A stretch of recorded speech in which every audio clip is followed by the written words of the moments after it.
আসসালামু আলাইকুম। আমি Habiba Sultana. Habiba's kitchen and blog channel থেকে আপনাদেরকে আরো একবার স্বাগত জানাচ্ছি। আশা করছি যে যেখান থেকে আমার আজকের ব্লগ ভিডিওটি দেখছেন বা দেখবেন, আল্লাহর রহমতে সবাই অনেক অনেক ভালো আছেন, সুস্থ আছেন। আলহামদুলিল্লাহ আমরাও কিন্তু বেশ ভালো আছি। ঈদকে সামনে রেখে মোটামুটিভাবে কিছু কাজ গুছিয়ে নিয়েছি। তারপরেও ঈদের আগের দিন যতটুকু কাজ আর কি না করলেই নয়, যে জিনিসগুলো একদম চোখের সামনে থাকছে, দেখা যাচ্ছে যে আম একটু ধুলো পড়েছে বা একটু মনে হচ্ছে যে পরিষ্কার করলে ভালো হবে। তো সেগুলোই আর কি একটু, একটু করে পরিষ্কার করে নিচ্ছি, সবকিছু গুছিয়ে নিচ্ছি। আ যেহেতু আজকে যখন আমার ভিডিওটা আপলোড হবে, তখন কিন্তু আরকি শেষ রোজার ইফতার করব। আরকি এটাই হয়তো আমার জীবনের শেষ ইফতারও হতে পারে। সামনের বছর জানি না মহান আল্লাহ পাক আমাকে রাখবেন কি রাখবেন না। তবে এই যে গোটা মাসে একটা মাস যে আমরা রোজা করেছি, মহান আল্লাহ পাক সবাইকে মাফ করুন, সবাইকে নেক হায়াত দান করুন। আ ভালো পথে চলার বা ভালো কিছু করার তৌফিক দান করুন। এই প্রত্যাশাই করি। আ সবাই সবার জায়গা থেকে ভালো থাকুক, সুস্থ থাকুক। আ তো যাই হোক, একটু, একটু করে সবকিছু গুছিয়ে নিচ্ছি। যেহেতু হয়তো ২-১ দিনের মধ্যেই আমরা বাসাটা চেঞ্জ করব। তো সেভাবে করে কিন্তু একদমই যে ভালোভাবে গোছানো বা আ ওইভাবে সাজানো তা পারছি না। আরকি ঈদকে সামনে রেখে যেভাবে প্রত্যেক বছর গোছানো হয় বা সাজানো হয়, কেনাকাটা হয়, এবারের ঈদটা একটু অন্যরকম হতে চলেছে। হয়তো যখন নতুন বাসায় শিফট করব তখন উম ভিডিও করতে পারি আ অন্যরকমভাবে আপনাদের সাথে শেয়ার করার জন্য। কিন্তু এই বাসায় আরকি আর সেভাবে করে কোনো কিছু করা হচ্ছে না। অলরেডি অনেক আ জিনিসপত্র আরকি গোছানো হয়ে গিয়েছে। আরকি এখন আর ভিডিও করার মতো সেরকম কোনো কিছু পাচ্ছিও না। কিন্তু আপনাদের সাথে শেয়ার করতে হবে, সেজন্যই আরকি একটু ভিডিও করেছি। জানি না আমার আজকের ভিডিওটা আপনাদের কাছে কেমন লাগবে? আদৌ ভালো লাগবে কিনা? যদি একটু হলেও ভালো লাগে, প্লিজ একটা লাইক দিতে ভুলবেন না। আর আপনি যদি আমার চ্যানেলে আজকে নতুন হয়ে থাকেন, চাইলেই কিন্তু চ্যানেলটিকে সাবস্ক্রাইব করে পাশে থাকা বেল বাটনে প্রেস করে অল অপশন সিলেক্ট করে রাখতে পারেন। এতে করে আমি ভিডিও আপলোড করার সঙ্গে সঙ্গেই আপনার ফোনে নোটিফিকেশন চলে যাবে। আর আপনি আপনার সময় সুযোগ বুঝে দেখে নিতে পারবেন। আর অলরেডি যে বা যারা এই সবগুলো কাজ করে ফেলেছেন, আপনাদেরকে জানাচ্ছি অসংখ্য, অসংখ্য ধন্যবাদ। তো এই তো আমি কিন্তু মোটামুটিভাবে যে ছোট্ট একটা অ্যাকুরিয়াম আছে মাছের, ওটাও পরিষ্কার করে আবার নতুন করে পানি দিয়ে ওটাকে গুছিয়ে রেখেছি। এরপরে টিভি টলির সামনে যে জিনিসগুলো সেগুলোও পরিষ্কার করেছি। ২ টা ফ্রিজ পরিষ্কার করেছি।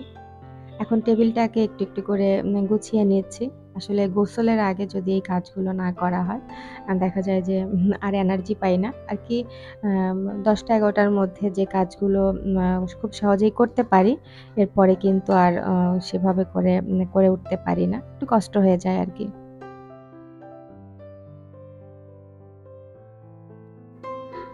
টিভি চালু করলেই দেখা যায় যে একেক জায়গা থেকে একেক রকমের সংবাদ কানে আসে বা চোখে পড়ে।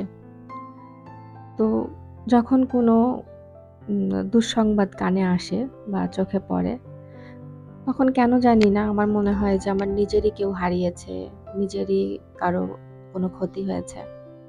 মাঝখানে যখন ২০২০ সালে আরকি করোনার মধ্যে যখন করোনা আক্রান্ত হয়ে অনেকেই মারা যাচ্ছিল বা অসুস্থ হচ্ছিল, তার মধ্যে কিন্তু আমি অনেকটাই অসুস্থ হয়ে গিয়েছিলাম এই নিউজগুলো শুনতে, শুনতে, দেখতে, দেখতে।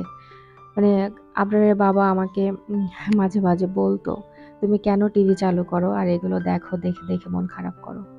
এরপরে যখন আবার এই যে জুলাই আগস্টের আন্দোলন, মানে এটা যে কতটা ভয়াবহ ছিল, কতটা কষ্টের ছিল, আমি না পেরেছি ঘুমোতে, না পেরেছি মানে কোনো কাজ আমি ঠিকমতো করতে পারতাম না। তো তারপরে এখন আলহামদুলিল্লাহ সবকিছু মিলিয়ে কিন্তু আ মনে হয় যে আমরা দেশবাসী ভালোই আছি। তারপরেও হয়তো কোনো জায়গায় আ কোনো মানুষের আ একটু আধটু তো সমস্যা আছেই। তার দেখা যাচ্ছে যে এই যে আসিয়ার ব্যাপারটা, তারপরে আরও এরকম অনেক ঘটনা আছে। এই ঘটনাগুলো কিন্তু আমাদের শরীরকে অনেকটাই একদম শিউরে দেয়, বলার মতো না আসলে। তো গতকালকে একটা নিউজ দেখছিলাম, আর কি একটা নিউজ চোখে পড়ল যে ৩টা সন্তান একসাথে হারিয়ে মানে মায়ের কি অবস্থা, ওই মাটা মানে এখন কি নিয়ে বাঁচবে। আল্লাহ পাক আসলে যা চেয়েছেন তাই হয়েছে। আল্লাহ পাক হয়তো ওনাকে সেই ধৈর্য ধরার ক্ষমতাটুকু দিবেন। আর ওটাই দোয়া করি, আল্লাহ পাক যেন ওনাকে ওই ধৈর্যটুকু ধরার মতো ক্ষমতা দেন।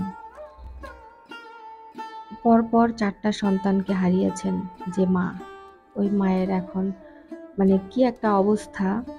যখন নিজে ভাবছি মনে হচ্ছে যে আমারই কেউ হারিয়েছে, আমারই কেউ চলে গিয়েছে।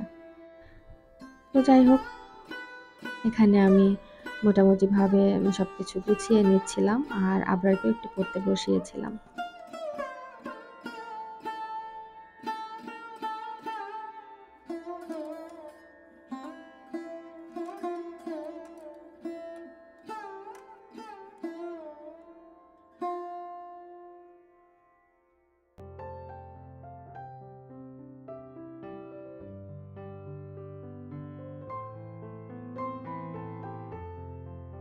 এরপরে আমি আর ভিডিও করতে পারিনি।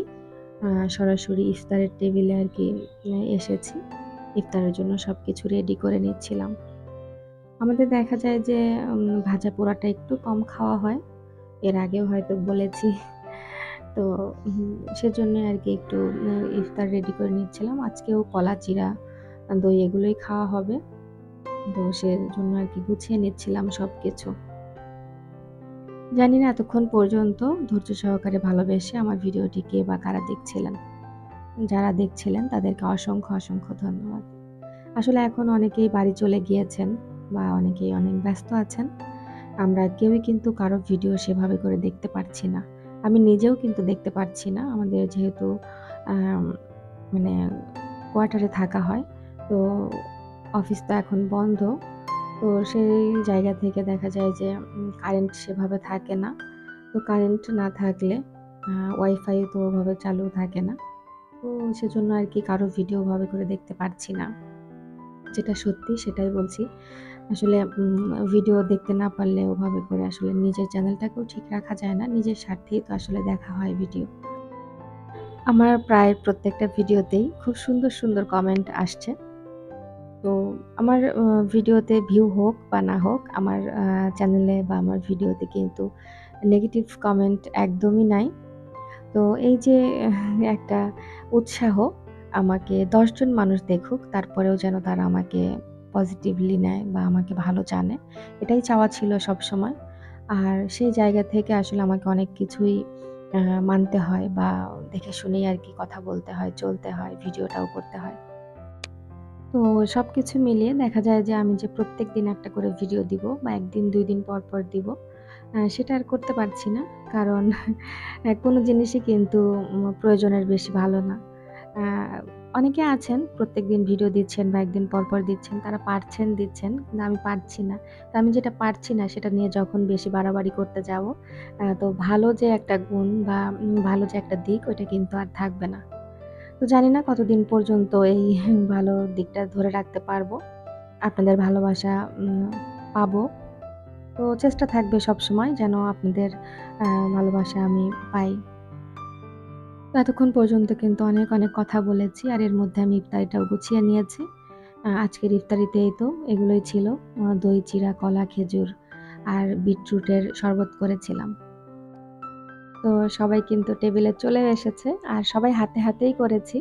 আ ইফতার আসলে সবাই একসাথে গুছিয়ে নিলেই ভালো হয়। তো একসাথে সবাই মিলে গুছিয়ে নিয়েছি আর টেবিলেও বসে গিয়েছি। তো সবাই ভালো থাকবেন, সুস্থ থাকবেন। আমাদের জন্য অনেক দোয়া করবেন। আল্লাহ হাফেজ। আসসালামু আলাইকুম।